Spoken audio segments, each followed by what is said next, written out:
네, 안녕하십니까. 정인태의 베트남 사업 이야기입니다. 네, 국립한국복지대학교 특임교수로 있습니다. 어, 제가 이제 한국에서는 교육공무원을 하고 대학교에서 강의를 하다가 베트남에 왔습니다. 근데 이제 베트남에 오면서 제가 그 베트남 활동을 16년을 해봤어요. 근데 처음에 이제 호찌민이 그런데 이제 많은 사람들이 그 베트남 사람 이름으로 사업을 하는 거예요. 베트남 사람 이름을 빌려서 사업을 하는데 나중에 문제가 굉장히 심각하게 터집니다. 그거는.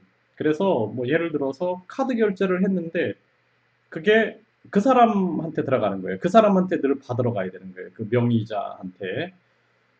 그리고 나중에 그 사람이 다른 사람한테 팔아버리면은 분쟁이 굉장히 심하게 일어날 수가 있습니다.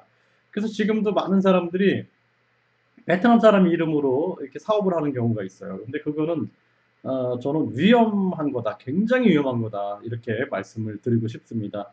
그래서 법인을 설립을 해야 되는 거예요. 주식회사죠, 주식회사. 그래서 주식회사 법인을 만들어서 사업을 하는 게 가장 좋습니다. 그러면 베트남 법률상 주식회사는 3명이 들어가야 돼요. 3명. 3명. 그래서 뭐 한국인이든 베트남인이든 3명이 들어가야 됩니다. 그 세 사람이 들어가야 되는 거죠. 그 세 사람이 들어가서 주주에 세 사람이 들어가야 돼요. 등재가 됩니다. 그러면은 베트남 같은 경우에는 그 주주 명부가 있어요. 주주 명부. 제가 다음에 한번 주주 명부 보여드릴게요. 주주 명부를 보시면은 주주 명부에 이제 그 사람 이름이 나오고 주식이 몇 프로 이게 다 기록이 됩니다. 그게 있어야지 나중에 여러분들이 뭐라 할 수 있냐면은 투자 비자를 받을 수가 있어요. 저는 이제 베트남에서 투자 비자를 받아서 거주증을 갖고 있는데요. 3년짜리를 갖고 있어서 3년마다 이렇게 연장을 하고 있습니다. 주식이 유지가 되는 한 계속 그 비자를 받을 수가 있는 거예요. 그러면 여러분들이 이렇게 해야 되는데 세 사람이 필요하잖아요, 그렇죠? 그래서 뭐 유한 회사는 혼자도 할 수 있어요, 유한 회사. 그런데 제 생각에 혼자 어떤 그 베트남의 사업을 펼쳐 나간다라는 거는 너무 힘들 거다라는 판단이 들었어요. 왜냐하면은 뭐 공무원들과의 관계 또는 베트남이 공안 국가잖아요. 경찰들, 공안들의 국가이기 때문에 이 공안들과의 어떤 관계나 문제 뭐 이런 것들을 해결할 때 제가 언어적 한계가 있고 한국인이라는 한계가 있기 때문에 베트남 파트너를 찾은 거죠. 그래서 베트남 파트너하고 함께 이제 회사를 만드는 거예요. 그래서 주식을 배분하게 되는 거죠. 이렇게 그림을 그렸습니다, 저는. 그런데 첫 번째 이제 제가 했던 것은 한국어 사업을 바탕으로 해서 세계 유학. 그래서 베트남인의 한국, 베트남인의 일본, 뭐 베트남인의 뭐 아일랜드, 또 베트남인의 캐나다, 뭐 미국, 호주, 뭐 이런 그 사업을 했어요, 제가. 근데 그런 사업을 하는데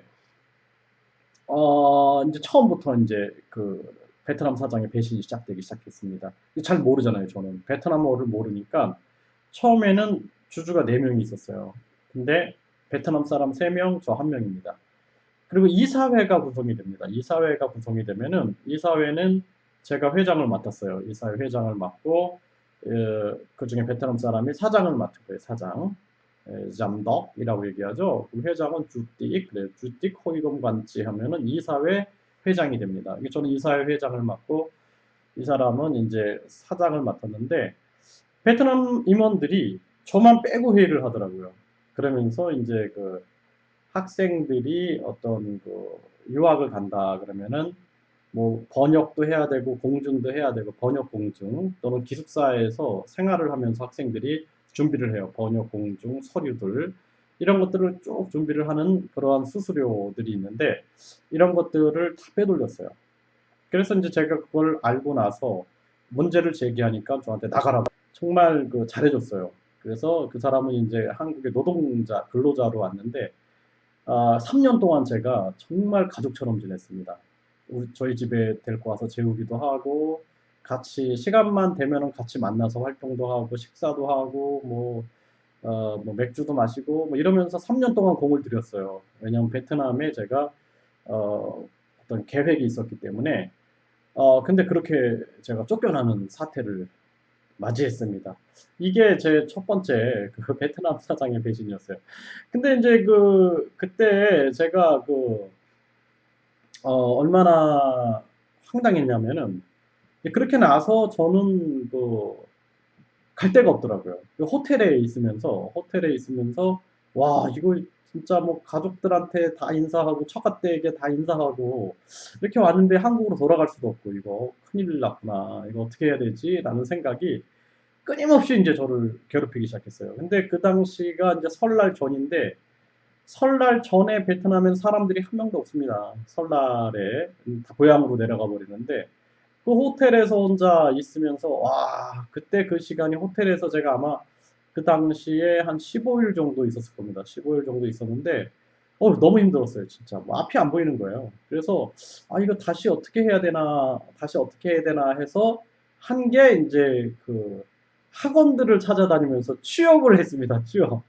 한국어를 가르치려고 취업을 했는데 강사료가 1시간에 5만 동을 주는 거예요. 5만 동. 5만 동이니까 1시간 한 타임을 2시간을 강의하면 10만 동을 받거든요. 10만 동.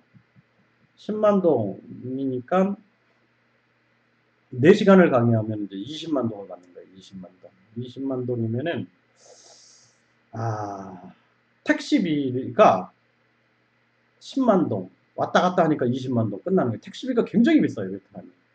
그래서 그 당시에는 인제 뭐 일단 '준비한다.'라는 생각으로 했는데 이게 너무 지치는 거예요. 그 택시비를 가지고 20만 동을 벌어서 20만 동을 다 지불해야 되는 겁니다, 택시비로. 그러니깐 이게 좀 인제 뭐 처음에는 가르치는 재미도 있고 뭔가 일을 할 수 있기 때문에 재밌었는데 점점 지치기 시작했고 '자전거를 타고 다닐까.' 해서 자전거를 타 보니 너무 더워서 강의를 할 수가 없는 거예요. 수업을 할 수가 없는 겁니다. 더워서 인제 제가 너무 지쳐서. 그래서 이게 인제 하나하나 일단은 베트남어도 알아야 되고 이 베트남 문화도 알아야 되고 이걸 하나에 적응을 해야 되는데 이런 체험이라고 생각을 하면서 인제 버텨나갔던 그러한 시간이 있었습니다. 네 베트남 사장의 배신. 이게 첫 번째 이야기예요. 인제 그다음에 제가 두 번째, 세 번째, 네 번째 이렇게 인제 회사를 설립하면서 당했던 이야기들을 제가 하나하나 말씀을 드리도록 하겠습니다. 베트남 사장의 배신 두 번째 이야기를 기대해 주세요. 감사합니다.